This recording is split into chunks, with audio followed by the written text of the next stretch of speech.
तीन बातें हैं प्रधानमंत्री नरेंद्र मोदी ने जो बड़ी बात कही है। एक तो यह कि किसी भी सूरत में जवाबी कार्रवाई केवल अभी स्थगित हुई है, यानी पाकिस्तान ने जो बात कही है या जो शांति का समझौता हुआ है उसे फिर से परखा जाएगा, कसौटी पर परखा जाएगा। दूसरा, न्यूक्लियर ब्लैकमेल किसी भी सूरत में नहीं सहा जाएगा। बार बार बात होती है न्यूक्लियर स्टेट, लेकिन ये ब्लैकमेल नहीं सहा जाएगा। अगर कहीं भी आतंकी साजिश होती है तो फिर मारा जाएगा इसी अंदाज में, यह साफ कर दिया है। और बहुत सारी बातें हैं, टेरर टॉक, टेरर ट्रेड, कई बातें, उन पर हम चर्चा करेंगे। लेकिन हमारे साथ अशरफ काजमी न्यूज 18 संवाददाता जुड़े हुए हैं, साथ ही पूजा मेरी सहयोगी न्यूज रूम से जुड़ी हुई है। पूजा, सबसे पहले मैं आपके पास आऊंगा, जो बात अभी हो रही है, प्रधानमंत्री नरेंद्र मोदी ने अपने संबोधन के आखिरी में लगभग जो बातें कही वो बड़ी महत्वपूर्ण है। एक तो यह कि जवाबी कार्रवाई केवल स्थगित हुई है, किसी गलतफहमी में पाकिस्तान को रहने की जरूरत नहीं है। अगर आतंकियों को फिर आपने शह दी, फिर आपने ट्रेनिंग कैंप शुरू किए, फिर उन्हें लॉन्च पैड वहां पर बनाए, फिर आतंकियों को तैयार किया, तो तैयार रहिए अटैक के लिए फिर से। पूजा। बिल्कुल, देखिए प्रशांत, यहाँ पर समझने की जरूरत यह है कि देश के प्रधानमंत्री नरेंद्र मोदी के संबोधन का पूरा देश ही नहीं बल्कि पूरी दुनिया इंतजार कर रही थी कि जब पूरे देश के सामने अपनी जनता को संबोधित करते हुए प्रधानमंत्री जिन शब्दों का इस्तेमाल करेंगे, जिन शब्दों पर वो एम्फसाइज करेंगे, वो बहुत ज्यादा इंपॉर्टेंट हो जाता है। यहाँ पर 2-3 पॉइंट्स मैं जरूर हाईलाइट करना चाहूंगी। एक बार फिर से जो प्रधानमंत्री की तरफ से कहा गया और जो हर कोई सुनना चाहता था, जिसके बारे में क्लैरिफिकेशन हर कोई चाहता था। सबसे पहले देखिए, उन्होंने कहा कि पाकिस्तान ने सबसे पहले जाकर यह शुरुआत की युद्ध विराम की, पाकिस्तान ने विश्व पटल पर गुहार लगाई। उन्होंने कहा, मैं फिर अंडरलाइन कर दूं, फिर से दोहरा दूं इस बात को, उन्होंने कहा कि भारत ने उसके बाद इस पर विचार किया। इसी के साथ ही प्रधानमंत्री ने यह भी कहा कि अभी हमने इस जवाबी कार्रवाई को सिर्फ स्थगित किया है। यह बहुत समझने की जरूरत है कि हम अभी पाकिस्तान के इस वादे को कसौटी पर परखेंगे, क्योंकि पाकिस्तान पर भरोसा नहीं किया जा सकता, उसे कसौटी पर परखेंगे, और इसीलिए हमने अभी इस कार्रवाई को सिर्फ और सिर्फ स्थगित किया है। एक ये बात बहुत महत्वपूर्ण है। और एक और बात जो उन्होंने कही कि भारत पर अगर हमला हुआ दोबारा से तो फिर हमारी शर्तों पर हम उसको जवाब देंगे, पाकिस्तान को हमारी शर्तों पर आगे जवाब दिया जाएगा। इसके साथ ही उन्होंने न्यूक्लियर ब्लैकमेलिंग का जिक्र किया, जिसको लेकर के बार बार पाकिस्तान कहता है परमाणु शक्ति, परमाणु शक्ति, परमाणु शक्ति। प्रधानमंत्री कह रहे नहीं नहीं, ये नहीं चलेगा। अब ये न्यूक्लियर ब्लैकमेल भारत नहीं सहेगा, आप कहते रहिए लेकिन ये नहीं सहा जाएगा। इसके अलावा प्रधानमंत्री ने यह भी कहा कि स्टेट स्पॉन्सर्ड टेररिज्म का पाकिस्तान ने बार बार सबूत दिया है। जब पाकिस्तान की जो सेना है वो जो आतंकी मरे थे उनके जनाजे में शामिल होती है, तो ये सबूत है इस बात का कि ये टेरर स्पॉन्सर टेररिज्म है, ये स्टेट स्पॉन्सर टेररिज्म है। इसके साथ ही पाकिस्तान को ये भी। पूजा, मैं लौटूंगा आपके पास। जी, राकेश सिंह जी हमारे साथ जुड़े हैं, डिफेंस एक्सपर्ट हैं। स्वागत है राकेश सिंह जी आपका। प्रधानमंत्री नरेंद्र मोदी ने 2-3 बड़ी बातें साफ कर दी। एक तो ये कि भाई आगे की भी तैयारी रखिए, कोई दिक्कत नहीं है, अगर आप आतंकियों को पनाह देंगे तो फिर हम एक्शन लेंगे।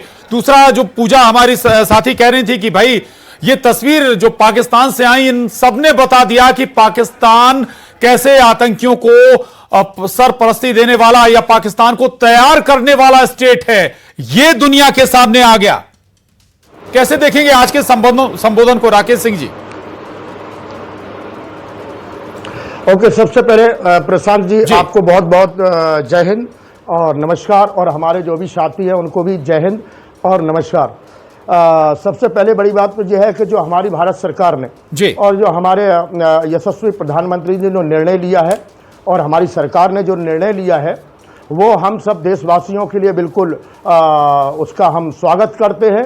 और बहुत बहुत आपके माध्यम से मैं तीनों सेनाओं को बहुत बहुत बधाई देना चाहता हूं, जो हमारा शौर्य और पराक्रम दिखाया और जो पाकिस्तान घुटनों पर आया। कहने का मतलब ये है, मैं आपको एक चीज से विदित करवा देता हूं कि पाकिस्तान अब हमारे दिल की बात दिल में ही है। अब जो जो निर्णय लिया है उसका हम स्वागत करते हैं, लेकिन अभी कुछ दिन पहले हमारे गौरव मेजर आर्य जी ने कहा था कि अब ठीक है, लेकिन इसका इलाज युद्ध विराम नहीं है। आप सबको विदित है कि कारगिल 1971 कितने युद्ध हो चुके हैं, कितने वो नहीं हो चुके हैं, लेकिन पाकिस्तान कभी बाज नहीं आया है। पाकिस्तान की किसी भी बात पर मैं अपना निजी व्यू देता हूं कि मैं एतवार नहीं करता। और आज हम चंबल संभाग भिंड से आते हैं, जहां पर 9000 से ऊपर रिटायरमेंट आर्मी से सैनिक हैं। हमने सबसे बातचीत की है, तीनों जिलों से। हम सब इतने उत्सुक थे और तैयार थे निस्वार्थ भाव से वहां पर जाने के लिए, अपने सेना के साथ में अपनी सरहद पर लड़ने के लिए। आपको एक चीज और बता दें, न्यूक्लियर की बात चल रही थी। आप एक चीज को ध्यान में रखिए, जैसे ही हमारे हिंदुस्तान की मिसाइलों ने वहां पे हमला किया, पाकिस्तान ने कोई न्यूक्लियर वाली बात या कुछ आई क्या? आप बताइए, कोई भी मुझे बताओ। चुपचाप रह गया, ना कोई न्यूक्लियर की धमकी, ना कुछ धमकी, केवल और केवल कि अब मुझे बचाओ, और घुटनों पर आया और सेना ने अपना पराक्रम दिखाया। तो ये हमें गर्व था और गर्व रहेगा। और भविष्य में मैं खुद बोलना चाहता हूं आपके चैनल के माध्यम से, ठीक है राकेश जी, राकेश जी बिल्कुल मैं लौटूंगा आपके पास। और बहुत महत्वपूर्ण आपने, चले उमेश मौर्य भी हमारे साथ जुड़ गए हैं बिलासपुर से। उमेश, प्रधानमंत्री का संबोधन और बहुत क्लियर किया, बहुत मसलों पर उन्होंने साफ किया कि पाकिस्तान को बख्शा नहीं जाएगा। आगे भी अगर उसने ऐसी कोई हरकत की, ऐसा नहीं कि युद्ध विराम हो गया तो सब कुछ खत्म हो गया या फिर अब कोई दूसरा एक्शन नहीं, केवल स्थगित हुई है कार्रवाई। ये बड़ी लाइन उन्होंने बोल दी, बता दी कि आगे की भी एक्शन की तैयारी है। क्या कह रही है जनता? बिल्कुल प्रशांत जी, छेड़ेंगे तो छोड़ेंगे नहीं, वो नीति अभी भी उन्होंने लागू रखी हुई है। हमारे साथ सीधे जनता है। आज किस तरीके से देखते हैं ऑपरेशन सिंदूर को, और आज देश के नाम उन्होंने भाषण भी दिया है। देखिए, नरसिम्हा राव जी के हटने के बाद अटल बिहारी वाजपेयी जी प्रधानमंत्री बने और 98 में जाके पोखरण में परमाणु का उन्होंने किया विस्फोट और बताया कि मेरा देश महान है। आज विश्व के ग्लोबलाइजेशन में भारत बेस्ट इन बेस्ट है। और क्रिएशन किसका था? कांग्रेस का। फोड़ा किसने? अटल बिहारी वाजपेयी ने। ये हमारे देश की संस्कार, संस्कृति और राजनीति है। आज परमाणु के नाम पे देश को आप धोखा नहीं दे सकते। हम परमाणु से पहले से सशक्तिकरण में आगे हैं, इलेक्ट्रॉनिक में आगे हैं, एयरबेस में आगे हैं, युद्धपोत में आगे हैं। राष्ट्र पहले है, हमारे पास परमाणु का डील। ये बात गलत नहीं है माननीय प्रधानमंत्री जी। बहाना लेना है तो दूसरा बहाना लीजिए। देखिए, भारतीय जो है वो कभी भी आम नागरिकों के ऊपर हमला ना हुए, हमेशा हमारा सोच रहा है। हम उनको घुस के उनके आतंकवादी ठिकानों पे हम लोग मारे हैं और मार गिरा है कई जगहों में। लेकिन कोई भी देश, चाहे वो कितनी भी शक्तिशाली हो, चाहे वो चीन हो, चाहे वो अमेरिका हो, कोई भी देश युद्ध नहीं चाहता है। और साथ नरेंद्र मोदी जी ने आज कहा है देश के नाम संदेश में कि यदि ये लोग आतंकवादी गतिविधियों को बरकरार रखेंगे तो हम घुस के मारेंगे। तो मैं कहना चाहूंगा कि हम परमाणु हथियारों से डरने वाले देश नहीं है। डरते तो उनके आतंकवादी ठिकानों पे घुस के हमला नहीं करते। सिंदूर, हमारी बहनों का जो सिंदूर मिटा है, उस सिंदूर के बदले में सिंदूर नाम दिया गया है। ऑपरेशन सिंदूर। छेड़ोगे तो छोड़ेंगे नहीं। ऑपरेशन सिंदूर जो है मोदी जी के 56 इंच के सीने का सबूत है। और ये सबूत भी है जो कांग्रेसी पूर्व प्रधानमंत्री जो अपनी नपुंसकता से हमारे भारत देश को शर्मसार किए थे, आज मोदी जी ने अपने पौरुष से पाकिस्तान को बता दिया है कि खाली 90 मिनट में से 80% पाकिस्तान को तबाह किया जा सकता है। सीज फायर हुआ तो छोड़ेंगे नहीं, छोड़ेंगे नहीं। अगर उल्लंघन हुआ तो ना, अब मारा तो मारा, अब मार के देख। पहलगांव में किसने मैसेज दे दिया है प्रधानमंत्री नरेंद्र मोदी ने ऑपरेशन सिंदूर के बाद भी, और एक बार फिर अपने संबोधन में भी। लौटूंगा आपके पास उमेश, लौटूंगा। अशरफ चलिए, अशरफ हमारे साथ नहीं बने हुए, और राकेश सिंह जी हमारे साथ लगातार बने हुए। राकेश सिंह जी, न्यूक्लियर ब्लैकमेल पर भी प्रधानमंत्री नरेंद्र मोदी ने साफ किया कि न्यूक्लियर ब्लैकमेल अब नहीं सहा जाएगा किसी भी सूरत में। आप कहते रहिए कि आप बात करते रहिए न्यूक्लियर वेपन्स की, लेकिन अगर कोई आतंकी ठिकानों को, आतंकियों को फिर से आपने लॉन्च पैड बनाए, फिर से आपने तैयार करना शुरू किया, तो फिर ऐसा ही एक्शन होगा। राकेश जी। बिल्कुल प्रशांत जी, बिल्कुल सही कहा है हमारे प्रधानमंत्री जी को, और मैंने सुना है उस चीज को। वो कहने का मतलब जो है, बिल्कुल साफ संकेतों में उन्होंने बता दिया है, यदि कोई भी आतंकवादी गतिविधि अगर भारत में किसी भी प्रकार की ये होती है, तो इसका मतलब यही होगा कि पाकिस्तान युद्ध चाहता है। क्योंकि भारत ने कभी भी पहल नहीं की है युद्ध की। और ये जी। भी बात सही, अभी हमारे जैसे साथी बोल रहे थे, कोई भी देश युद्ध नहीं चाहता, बिल्कुल सही बात है, ठीक कोई है। परिवार नहीं ठीक। चाहता युद्ध, लेकिन जी। पाकिस्तान की ये नापाक हरकतों से बिल्कुल ठीक हमें है। ये मैं कार्रवाई करनी राकेश जी पड़ेगी। और रोकूंगा आपको। मेरी साथी पूजा कुछ बताना चाह रही, कुछ अपडेट। पूजा जी प्रशांत, देखिए मैं लगातार सुन रही हूँ राकेश जी। सर की तरफ से भी जो कहा जा रहा है। अगर राकेश सर तक मेरी आवाज पहुंच रही है तो मेरा एक सवाल है राकेश सर से। राकेश सर, क्या आप मुझे सुन पा रहे हैं? बिल्कुल पूजा जी, जी बिल्कुल सर। सुन सर रहा हूं। नमस्ते सर, जय हिंद। सर, आपने अभी अभी कहा कि युद्ध विराम हो जय। सकता है कि इसका रास्ता नहीं था, लेकिन अभी अभी जो प्रधानमंत्री की तरफ से कहा गया, उन्होंने कहा कि ये जो युग है ये आतंक का भी नहीं है और ये जो युग है ये युद्ध का भी नहीं है। और निश्चित तौर पर सर, आप मैं हम सब जानते हैं कि अगर युद्ध होता है तो कहीं ना कहीं देश के विकास पर इसका असर जरूर पड़ता है। आपको क्या लगता है कि अगर युद्ध विराम इसका रास्ता नहीं था तो आपके हिसाब से इसका रास्ता क्या था सर? पूजा जी, बिल्कुल आपने जो क्वेश्चन किया बहुत ही अच्छा क्वेश्चन किया। आप लोग ये समझ लो कि कहने का मतलब ये है कि देश मतलब स्वाभिमान और सम्मान से बढ़ के हमारी एक एक करके माननीय प्रधानमंत्री जी ने जो कही है, ये युग युद्ध का नहीं है, लेकिन ये युग आतंकवाद का भी नहीं है। इस एक वाक्य में सारी बातें आ जाती है। आतंकवाद के लिए पाकिस्तान को खरी खरी सुनाते हुए जिस प्रकार से प्रधानमंत्री जी ने कहा कि हमने आतंकवाद को खाद पानी देते देखा है, आतंकवादियों के जनाजे पे पाकिस्तान का झंडा चढ़ते देखा है, आतंकवादियों के जनाजे पे पाकिस्तान के अफसर की मौजूदगी के बारे में जो प्रधानमंत्री ने कहा है, और खास करके मेड इन इंडिया के आधार पर भारत की सर्वोच्च सुरक्षा की दृष्टि से जो उन्होंने आह्वान किया है, मैं माननीय प्रधानमंत्री जी का आभार मानता हूं।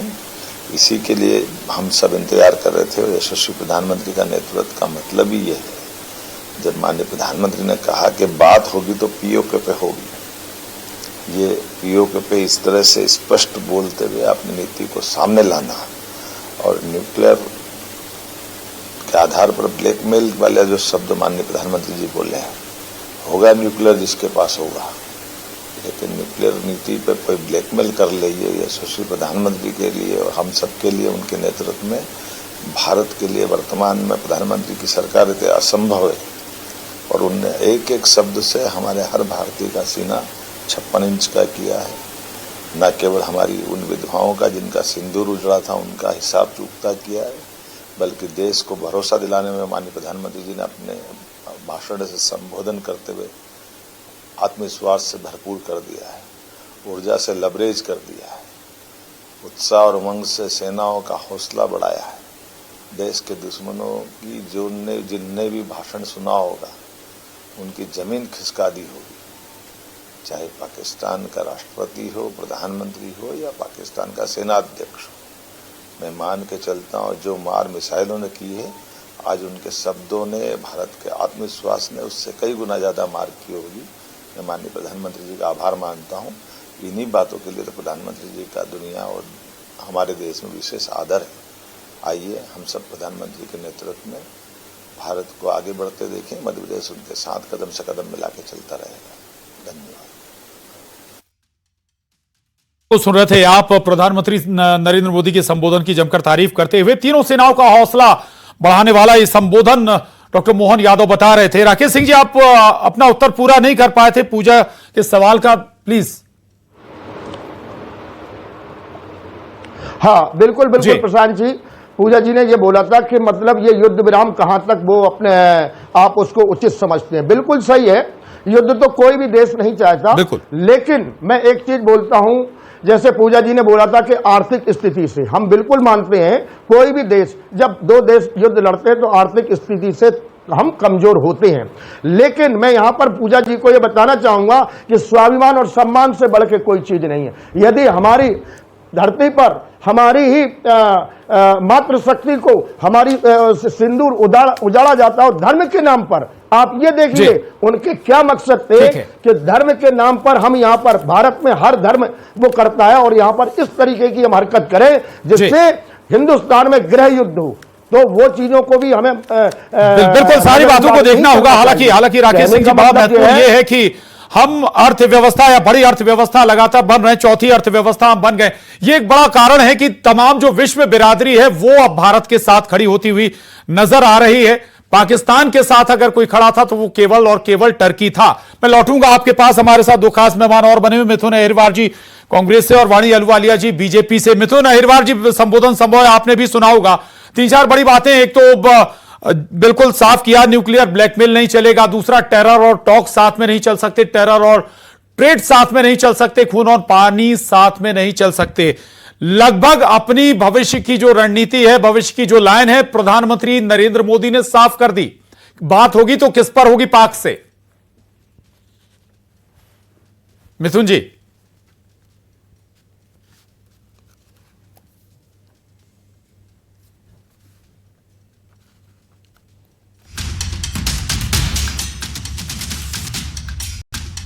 मिथुन जी, लाइन क्लियर है। पाकिस्तान से अगर बात होगी तो केवल पीओके पर और आतंकवाद पर, आगे किसी मसले पर अब सरकार बात नहीं करेगी। कैसे देख रहे कांग्रेस?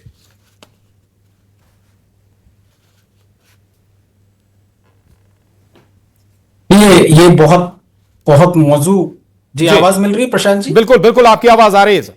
हाँ, नहीं, बिल्कुल ठीक आपका प्रश्न है। और यदि प्रधानमंत्री जी कह रहे हैं कि बात होगी, तो हमने मतलब अभी जो बातचीत हुई है जी, क्या बिना जी कंटिन्यू सर। मिथुन जी, आपकी आवाज मिल रही है सर। मिथुन जी कंटिन्यू। ठीक है, मैं यही पूछना चाह रहा हूं जी कि अभी जो सीज फायर हुआ है वो क्या बातचीत के बिना हुआ है? और अगर बातचीत के साथ हुआ है तो क्या शर्तें हैं? क्या उनका पीओके पर बातचीत हो चुकी है? इस बात का जवाब उनको देना चाहिए, पहली बात। दूसरी बात ये कि हमने आत्मनिर्भर भारत की बात कही थी। सबसे पहले तो हम अपनी सेना के साथ, अपनी सरकार के साथ हैं। पाकिस्तान के खिलाफ जो भी आप एक्शन लेंगे, विपक्ष के रूप में, नागरिक के रूप में आपके साथ खड़े रहेंगे। लेकिन आज प्रधानमंत्री जो सीज फायर की बात कर रहे हैं, तो अमेरिका आकर के पहले कैसे कर देता है? क्या यही आत्मनिर्भर भारत है? क्या यही हमारा ये जो संविधान है ये कहता है कि हम एक सॉवरेन स्टेट हैं, एक सॉवरेन कंट्री हैं?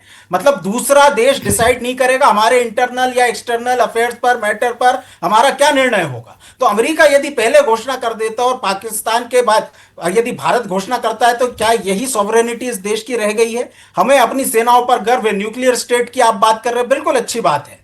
1974 में हमने पहला न्यूक्लियर टेस्ट परफॉर्म किया और उसके बाद भारत एक न्यूक्लियर पावर बना। लेकिन 1971 में इंदिरा जी ने 7th फ्लीट की धमकी को नकार दिया था। उस समय अमेरिका ने जो धमकी दी थी, उस समय तो हम न्यूक्लियर पावर भी नहीं थे। तो आज ऐसी कौन सी परिणति, आज कौन सी परिस्थिति है कि अमेरिका हमें डिक्टेट कर रहा है? अभी डोनाल्ड ट्रंप ने अभी थोड़ी देर पहले फिर एक वार्ता करते हुए ये कहा है कि अब हम कश्मीर मुद्दे को सुलझाएंगे। डोनाल्ड ट्रंप कौन होते हैं साहब हमारे मुद्दों को सुलझाने वाले? क्या हमारे देश के प्रधानमंत्री की पाकिस्तान से बात नहीं? ठीक है, ठीक है, ठीक बात है। आपको आपत्ति है 1971 का जिक्र आपने किया, उस पर भी मैं आऊंगा दोबारा। लेकिन वाणी अहलुवालिया जी, इस पूरे दो देशों के तनाव के बीच अगर अमेरिका आया तो उस पर कांग्रेस को आपत्ति है। सबसे पहले तो मैं भारत माता की जय बोलूंगी। और जो हमारी सैन्य दल ने, जो इंटेलिजेंस एजेंसीज और वैज्ञानिकों ने जो शौर्य, वीरता, साहस, पराक्रम का जो परिचय दिया है और इस देश को अपने एक सूत्र बांध के रखा हुआ है, हम सब भारतवासियों की तरफ से मैं नमस्कार करती हूँ, साधुवाद देती हूँ।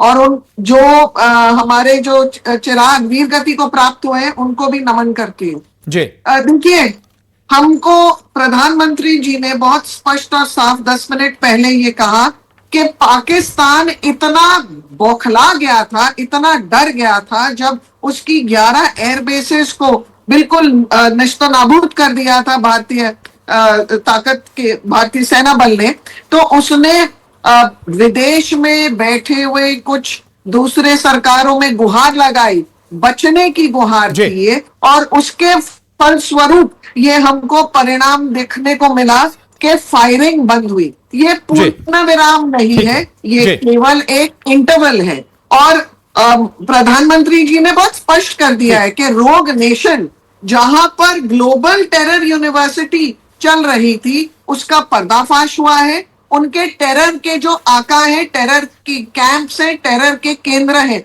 उनको नष्ट किया है। और जहां पाकिस्तान, बिल्कुल अच्छी बात, ये सारी बातें प्रधानमंत्री ने दोहराई। मैं लौटूंगा अहलुवालिया जी।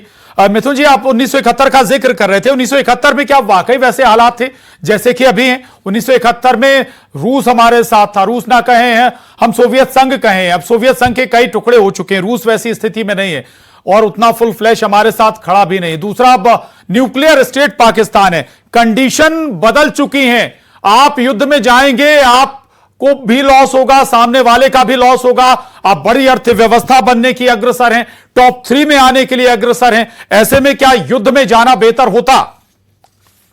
मिथुन जी, देखिए, जैसा कि आपने कहा और वाणी जी की बात को मैं सुन रहा था जी। उन्होंने कहा कि प्रधानमंत्री जी को उन्होंने ये एक्सेप्ट किया कि बाहर से मदद पाकिस्तान के द्वारा मांगी गई थी। तो यदि आप उसे एक रॉग नेशन मानते हैं तो आपने अमेरिका की बात क्यों मान ली? एक बात। दूसरी बात ये, अभी प्रशांत जी आपने कहा कि रशिया हमारे साथ था, बिल्कुल था। रशिया तो हमारा एक रणनीतिक पार्टनर रहा है शुरू से। तो जब नरेंद्र मोदी जी अब की बार ट्रंप सरकार का नारा लगवा करके आए अमेरिका में, और अमेरिका और रशिया तो शुरू से एक दूसरे के कॉम्पिटिटर रहे हैं, तो अगर आज के समय में तो हमारे पास अमेरिका का समर्थन होना चाहिए था। आपकी विदेश नीति कहां गई? रशिया को आपने दूर कर दिया और अमेरिका पाकिस्तान के समर्थन में बोल रहा है। तीसरी बात, आप कह रहे हैं कि न्यूक्लियर स्टेट, पाकिस्तान उस समय न्यूक्लियर स्टेट नहीं था। मैं यही तो कह रहा हूं, पाकिस्तान नहीं था, लेकिन अमेरिका जल्दी एक रिएक्शन एलवालिया जी वक्त का मैं थोड़ा एलवालिया जी, आप बात कर रहे हैं बहुत ऊर्जावान कांग्रेस प्रवक्ता है, तो आपको ये स्पष्ट जानना होगा कि पाकिस्तान आइसोलेटेड है इंटरनेशनली। प्रधानमंत्री जी को कम से कम 20 बाहर के देशों का समर्थन ही नहीं मिला। उनको ये आश्वासन मिला कि हम ये टेरर की वॉर में आपके साथ हैं, और उन्होंने स्पष्ट कर दिया है एक्ट ऑफ टेरर अगर भारत की धरती पर हुआ तो उसे एक्ट ऑफ वॉर माना जाएगा। बिल्कुल ठीक बात है। चूंकि ठीक है, मैं लौटूंगा, मैं माफी चाहूंगा। राकेश सिंह जी, सवाल आखिरी आपसे, वक्त थोड़ा कम है। और प्रधानमंत्री नरेंद्र मोदी ने अपने संबोधन में 9/11 का भी जिक्र किया, यानी अमेरिका का जिक्र कर दिया, लंदन ट्यूब बॉम्बिंग का जिक्र कर दिया, यानी ब्रिटेन का भी जिक्र कर दिया, और पहलगाम का भी, यानी आतंक सभी देशों के लिए खतरा है, यह बता दिया उन्होंने। आतंक के खिलाफ सबको एक साथ लड़ना होगा। राकेश सिंह जी,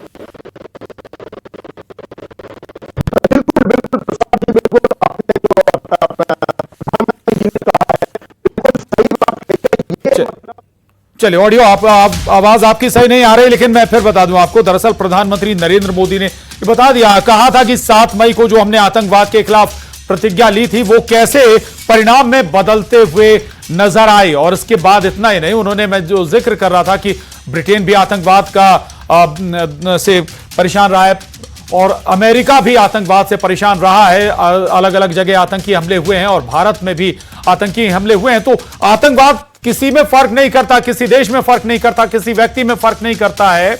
आतंकवाद आतंकवाद है, उसके खिलाफ हर किसी को मिलकर लड़ना होगा। और एक और छोटा छोटा रिएक्शन मिथुन, चल माफी चाहूंगा, वक्त इजाजत नहीं देता है, लेकिन फिर आखिरी लाइन ये जरूर कहूंगा कि प्रधानमंत्री नरेंद्र मोदी ने बहुत साफ कर दिया है कि अब न्यूक्लियर ब्लैकमेलिंग बिल्कुल नहीं चलेगी, एक्शन होगा अगर आतंकवादियों को आप पालते हैं। दूसरी बात ये साफ कर दी कि ये केवल अस्थायी तौर पर अभी प्रतिक्रिया रोकी गई है, अस्थायी तौर पर आक्रमण रोका गया है। आतंकियों के खिलाफ अगर आप कुछ करते हैं तो फिर एक्शन होगा। आप सभी खास मेहमानों का बहुत शुक्रिया, धन्यवाद बातचीत करने के लिए, धन्यवाद।